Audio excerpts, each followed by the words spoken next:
আসসালামু আলাইকুম। নর্মালভাবে একদম সহজ উপায়ে আমরা যে লাচ্ছা সেমাইটা রান্না করে থাকি সেই রেসিপিটাই আজকে আমি তোমাদের সাথে শেয়ার করব।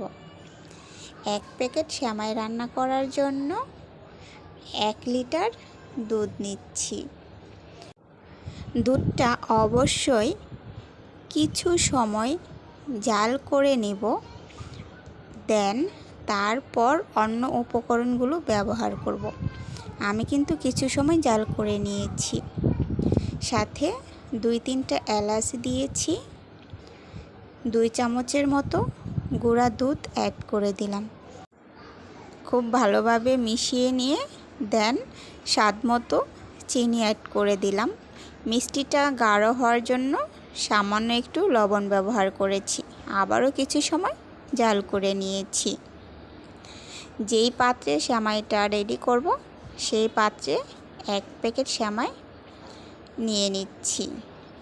দুধটা অবশ্যই সামান্য একটু ঠান্ডা করে নিয়েছি, তাহলে সেমাইটা একটু নরম হবে, কম খেতে ভালো লাগবে।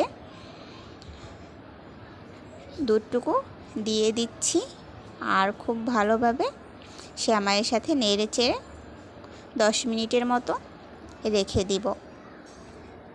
10 মিনিট পর ফিরে আসছি। উপরে কিছু বাদাম ছড়িয়ে দিচ্ছি। পরিবেশন করার জন্য রেডি হয়ে গিয়েছে।